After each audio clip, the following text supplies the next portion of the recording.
Baik. Assalamualaikum warahmatullahi wabarakatuh. Waalaikumsalam Halo warahmatullahi Sobat wabarakatuh. Paperta Umat. Berjumpa lagi kita di pagi hari ini dalam lanjutan seri podcast ya, Paperta Umat, di mana pagi ini kita melanjutkan yang sempat tertunda. Sudah 3 sesi kita lewati, ini merupakan sesi keempat. Nah, kebetulan sesi keempat ini tidak kalah menarik ya temanya. Ya, tema sesi keempat kali ini adalah model usaha tani berkelanjutan berdasarkan karakteristik wilayah di Nusa Tenggara Barat. Dengan tagline Paperta Umat Islami unggul dan berdaya saing. Pagi ini kita kedatangan seorang tamu, guru besar dari Fakultas Pertanian Universitas Mataram, seorang akademisi, ahli dalam sosial ekonomi pertanian. Beliau juga secara struktural pernah menjabat di Magister Pengelolaan Sumber Daya Lahan Kering Universitas Mataram.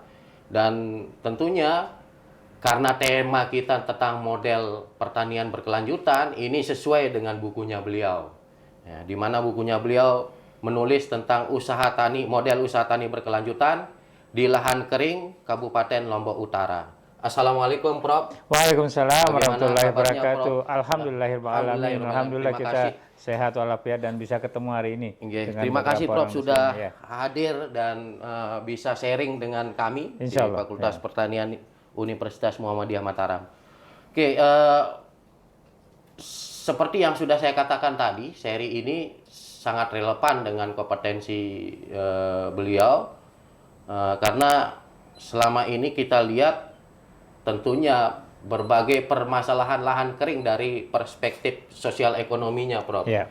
Ini kan lahan kering itu dianggap lahan yang sangat marginal, kemudian banyak sekali memiliki kendala, kemudian rendahnya akses keluar, masuk, kemudian sangat kurangnya perhatian pemerintah serta model usaha taninya yang beragam.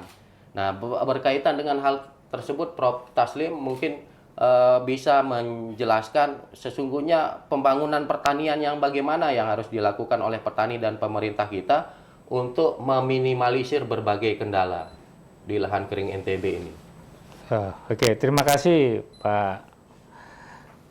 Sebetulnya Pak Moderator ya gitu ya. Siap. Pak Moderator, Pak pewawancara ya, Pak Budi. Terima kasih atas kesempatan yang diberikan. Jadi pembangunan pertanian sebenarnya harus dikerjakan di semua potensi yang ada ya, di lahan basah maupun lahan kering ya, maupun yang satunya lagi ada yang kita agak bingung menyampaikan tuh lahan yang terbengkalai ya, misalnya tanah-tanah milik bos yang tidak dimanfaatkan itu ya, itu juga perlu dimanfaatkan sebaik mungkin untuk menghasilkan produksi yang bisa memberikan manfaat bagi banyak orang gitu, terutama bagi pemiliknya gitu, dan pemerintah daerah. Nah, khusus untuk lahan margin, untuk NTB itu memang lebih banyak lahan keringnya daripada basah ya gitu ya. Dalam arti tidak mendapatkan pengairan yang terus-menerus dengan irigasi yang terus-menerus, tapi hanya lebih banyak mengandalkan kepada curah hujan gitu, sehingga kegiatan pertaniannya itu sangat bergantung kepada ketersediaan hujan. Oleh karena itu memang perlu pertanian di lahan kering itu dikelola secara khusus supaya lahan ini menjadi lebih bermanfaat gitu dari waktu ke waktu. Untuk tahap-tahap awal memang pertanian di lahan kering itu harus dipraktikkan dengan yang seperti yang disebutkan tadi adalah dengan usaha tani campuran gitu ya. Campurannya bisa berupa campuran dari tanamannya, bisa juga dengan ternak dan sekaligus juga dengan perikanan gitu ya. Walaupun kering kan di situ ada air juga yang bisa dimanfaatkan ditampung untuk kegiatan perikanan. Jadi ini bisa dibahas satu persatu ya. Tapi intinya memang pertanian lahan kering karena risiko tinggi, air kurang, sehingga ada beberapa waktu yang tidak terlalu padat kegiatan, sementara di waktu lain, misalnya waktu hujan itu sangat sibuk ya, itu juga perlu pengaturan sumber daya, sehingga dengan keadaan dan pengaturan sumber daya yang diperlukan, maka sistem pertanian yang perlu dikembangkan itu adalah pertanian campuran antar tanaman, campuran antar dengan ternak maupun dengan perikanan. Nah, pemilihannya nanti itu harus menyesuaikan dengan kondisi ketersediaan air. Jadi memang air ini sangat menentukan ya. Memang itu sudah disampaikan dalam Al-Qur'an, itu saya lupa ayatnya, tapi bunyinya gini. Bismillahirrahmanirrahim. Minal ma'i kulli syai'in hayy. Jadi semua kehidupan itu berasal dari air gitu. Jadi memang air menentukan kehidupan di semua kehidupan ya, itu ya, termasuk di pertanian ini khususnya.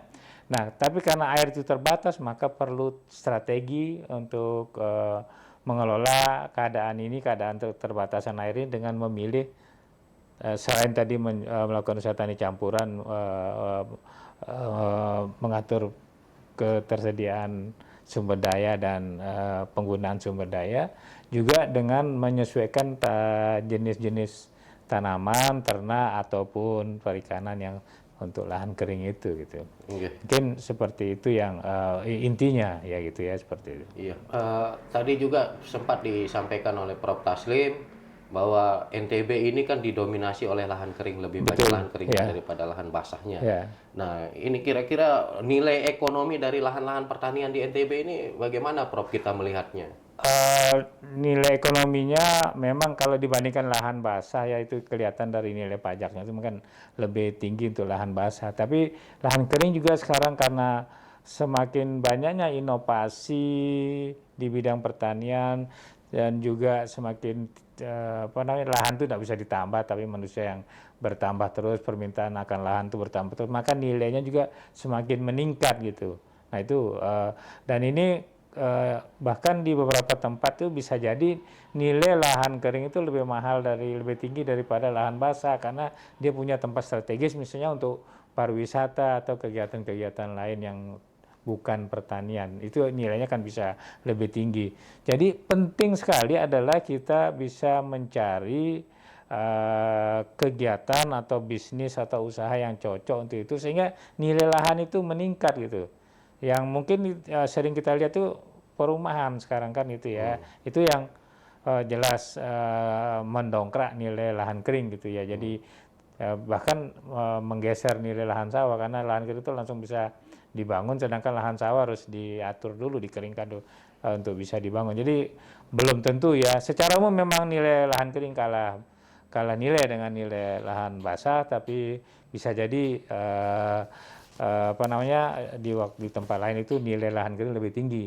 Tapi secara bersama-sama itu sebenarnya semua akan meningkat terus ya, dengan nilainya semua akan meningkat terus, sehingga memang lahan itu adalah aset utama dalam pembangunan dan kehidupan bagi orang gitu. Oke, Prof. Menarik sekali, Prof. Ini juga untuk melihat keberhasilan suatu usaha tani, itu kan ada setidaknya salah satu syarat itu pembinaan usaha tani. Nah, pembinaan usaha tani yang bagaimana yang perlu diperhatikan untuk keberlangsungan usaha tani di NTB ini, Prof? Ya, kita lihat bahwa yang sudah dilakukan oleh pemerintah kita ya, kegiatan penyuluhan oleh dinas maupun lembaga-lembaga swasta atau lembaga non NGO ya, lembaga non NGO, non government organization ya, lembaga non pemerintah itu melakukan pelatihan-pelatihan penyuluhan-penyuluhan untuk melakukan mentransfer teknologi dan pengetahuan kepada masyarakat tani, itu sudah berjalan.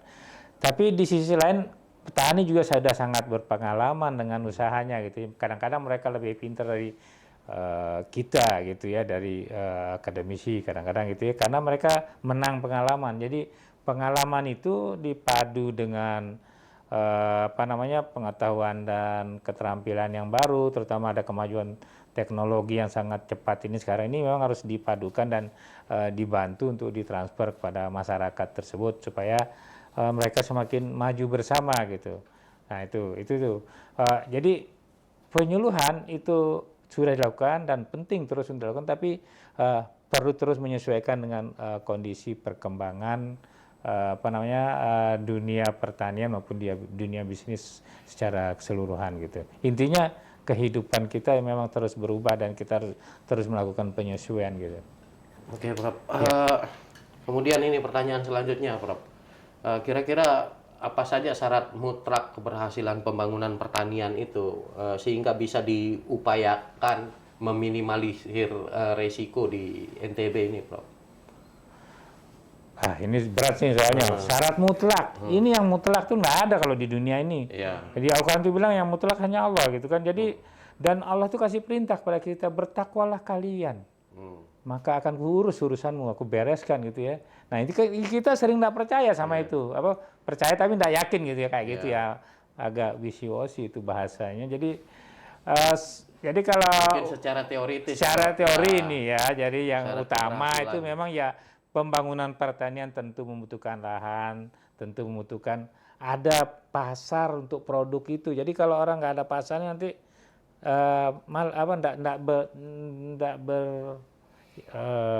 tidak punya semangat. Tapi bahasa yang keren tuh apa semangat tuh? Wirausaha. Kok saya sudah lupa ya karena sudah tua sih gitu ya. Tidak. Istiqomah. Bahasa yang keren itu semangatnya, spiritnya itu untuk melakukan usaha itu. Lupa sekali sih. Ada II-nya gitu ya. Insentif. Tidak ada insentif untuk melakukan usaha itu. Jadi kita memang manusia ini ada 3 macam ya. Dia bergerak atau tidak itu ada 3. Satu karena mau insentif ya, itu untung besar, usahanya berhasil dan sebagainya. Itu yang dikejar. Nah, kalau dia sama-sama berhasil, insentif yang lebih besar apa gitu. Nah, seperti itu. Nah, itu. Yang kedua tuh takut risiko. Gitu ya. Daripada ini saya gagal, saya tidak mau ya. Nah, untuk menghindari itu saya mempersiapkan diri supaya tidak gagal gitu. Nah, yang ketiga nih yang bagus. Jadi nggak usah mikirin insentif, nggak usah mikirin risiko, nggak usah takut apa ya. Itu kayak suami istri yang cinta gitu ya. Jadi kalau cinta itu nggak mikirin saya mau untung berapa, mau rugi berapa, enggak peduli, yang penting saya dapat gitu. Nah itu namanya cinta. Tapi untuk bisnis, ini kan kategorinya bisnis, maka harus mengusahakan usaha-usaha yang atau bidang-bidang yang memberikan insentif yang besar, mengalahkan insentif-insentif yang lain. Di sisi lainnya adalah mengurangi risiko. Jangan sampai risikonya itu tidak bisa tertangani sehingga nanti akibatnya kerugian, sebenarnya sama saja ujungnya ke insentif gitu ya. Nah, itu yang perlu dilakukan oleh disiapkan oleh oleh masyarakat, bagaimana supaya bisa memilih usaha yang kemungkinan berhasilnya tinggi tetapi risikonya rendah gitu. Tapi dalam bisnis itu kan tidak begitu, tidak lurus-lurus begitu. Biasanya usaha yang berhasil itu lebih besar, memberikan hasil yang lebih tinggi itu biasanya risikonya lebih tinggi gitu ya. Nah, kalau usaha yang risikonya kecil itu biasanya untungnya juga kecil ya. Kita ambil contoh yang agak ekstrim nih. Kalau bisnis ganja itu kan, untungnya besar. Tapi kalau kena ketangkep tuh mati kita, dihukum mati kan, itu contohnya. Tapi di dalam bisnis juga itu berlaku ya. Misalnya kalau dalam praktik di lapangan untuk pertanian itu adalah kita berusaha untuk secara bahasa gamblang itu kita mengusahakan tanaman yang justru tidak diusahakan oleh orang gitu. Kan itu dari segi permintaannya, supply-nya sedikit, permintaannya sama, nanti harganya akan mahal. Tapi kalau kita sama-sama aja, sama-sama tanam padi, sama-sama tanam ini, ya nanti kejadiannya adalah pada saat panen harga itu akan jatuh gitu, dan itu yang buat motivasinya itu menjadi turun gitu ya itu. Jadi memang hidup kita ini harus ada itu ya kata kuncinya motivasi. Motivasi berasal dari 3 hal itu. Insentif yang cukup besar, atau risiko yang bisa tertahani, atau yang 3 yang nggak usah sebut gitu, karena agak susah dirumuskan dengan bisnis gitu ya. Nah ini kemudian Prof, resiko-risiko ya usaha tani yang itu sesungguhnya menjadi momok bagi petani untuk mengurungkan niatnya untuk berbudidaya tanaman, Prof? Ya, ya. Jadi resiko itu memang di kehidupan itu semua ada risiko ya, tapi termasuk usaha tani gitu. Jadi risikonya itu yang perlu dikelola, diatur, dikelola ya, supaya risiko itu diminimalisir atau bahkan dinolkan gitu ya, ditiadakan sambil kegiatan itu bisa berlangsung dan bisa menguntungkan. Nah, khusus untuk lahan kering maka risiko paling besar tentu saja dari kata itu ya, kering itu ya, kurang air itu risiko besarnya. Maka tadi untuk mengurangi hal risiko itu belum terlalu ngejar insentif ya, karena akan kalah itu ya. Itu maka harus melakukan sistem pengusahaan atau sistem usaha yang campuran gitu ya, campuran berbagai tanaman, campuran tanaman dengan tanaman, campuran tanaman dengan ternak atau dengan ikan gitu ya, itu akan mengurangi risiko. Sehingga dalam arti kalau satu gagal masih ada yang berhasil gitu, itu yang kita bisa lakukan.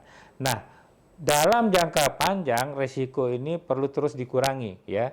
Jadi karena kuncinya tadi di air, maka diusahakan selama air hanya tersedia untuk sebanyak itu, sesedikit itu lebih tepatnya, maka tanaman itu harus tanaman atau pilihan tanaman ternak dan itu harus disesuaikan dengan ketersediaan air itu. Nah, dalam jangka panjang ini airnya harus diusahakan untuk terus meningkat. Jadi di sini mungkin pemerintah pada tahap awal atau pihak yang terkait pada tahap awal itu bisa menginisiasi atau memberikan investasi supaya prasarana air itu bisa dibangun ya, sehingga air itu bisa tersedia gitu. Nah, tapi dari sisi lain secara alami itu bisa juga kita menyediakan lebih banyak dengan melakukan pengaturan tanaman yang bisa menahan air dalam jangka panjang, yaitu tanaman-tanaman tahunan itu ya. Mereka semakin besar semakin bisa ini. Jangan tanaman musiman terus gitu ya. Kalau tanaman musiman itu memang tidak menyimpan air. Nah, jadi secara bertahap itu diusahakan, memang tahap awalnya adalah mengusahakan tanaman yang hanya bisa hidup dengan hanya tanaman yang bisa hidup dengan kondisi air yang terbatas itu, tapi airnya terus-menerus ditingkatkan dengan menyelingi tanaman itu dengan tanaman-tanaman tahunan yang akan dalam jangka panjang dapat menyimpan air gitu. Jadi akhirnya nanti kita bayangkan itu lahan kering itu menjadi tidak kering lagi gitu. Ya, itu yang perlu kita lakukan gitu. Nah, itu. Oke. Jadi kita sesuaikan dengan keadaan. Penyesuaian, Prof ya. Ya, itu memang ya. Kemudian begini, Prof. Tadi kan lebih banyak Profesor itu menjelaskan bahwa solusinya itu salah satunya adalah integrated farming. Ya, pertanian berkelanjutan. Nah, bagaimana sesungguhnya kita bisa menerapkan pertanian berkelanjutan, tetapi di satu sisi bahwa kepemilikan lahan masyarakat kita ini kan sangat rendah, Prof.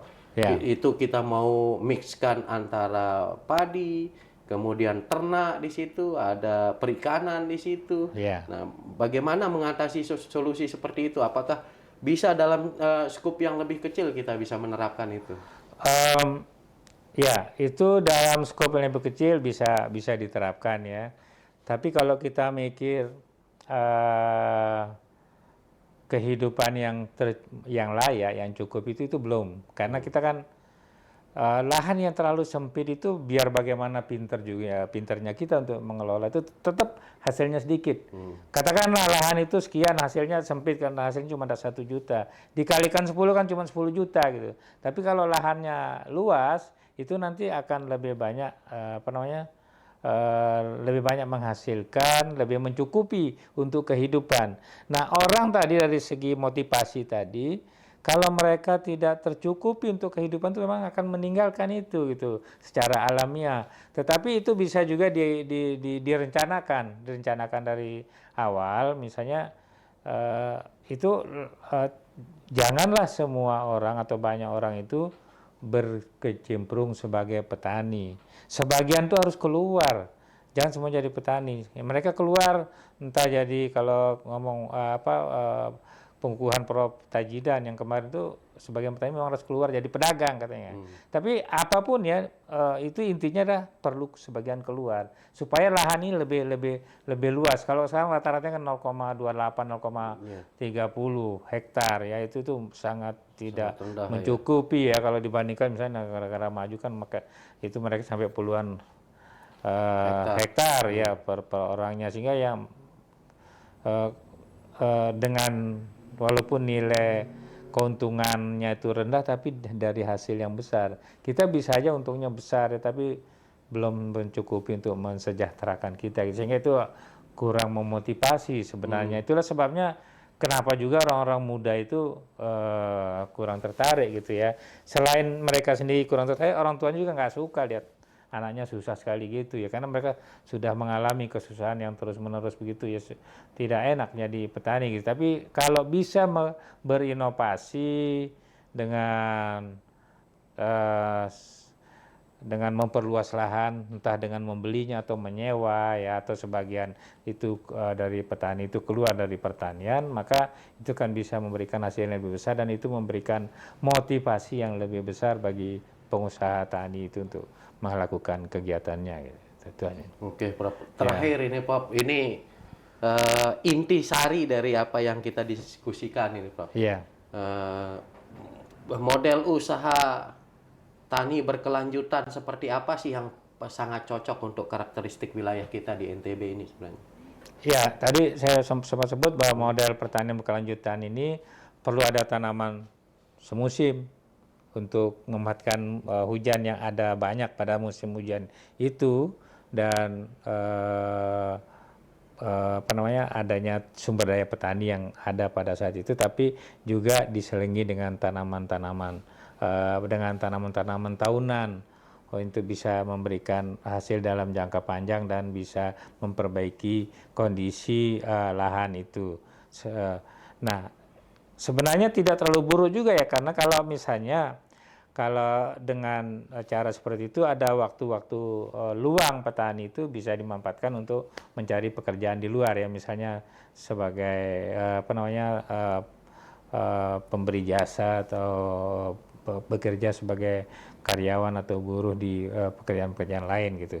Jadi memang pertanian berkelanjutannya harus tetap unsur pertaniannya berjalan dengan tanaman musiman, tanaman tahunan, dengan peternakan gitu, seperti itu ya. Oke. Ya.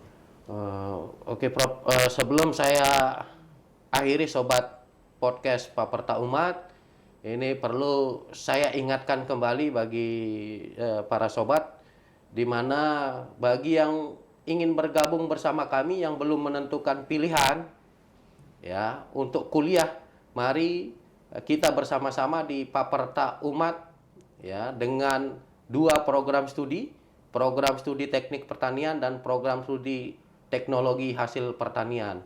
Kami menunggu para sobat untuk bergabung bersama kami. Ini kebetulan masih ada peluang, masih ada waktu untuk mendaftarkan diri sampai dengan 30 Agustus ini ya. Demikian, Prof. Terima kasih atas terima kasih kehadiran, kebersamaan dan sharingnya kepada kami sehingga ya apa yang menjadi niatan kita untuk mengulas tuntas tentang pertanian berkelanjutan ini bisa ada pencerahan sedikit. Ada pencerahan dan semoga bisa dimanfaatkan gitu. Amin. Semoga apa yang dihasilkan pada pagi hari ini memberikan wawasan, menambah pengetahuan bagi sobat podcast Paperta Umat. Demikian saya akhiri. Assalamualaikum warahmatullahi wabarakatuh. Waalaikumsalam warahmatullahi wabarakatuh.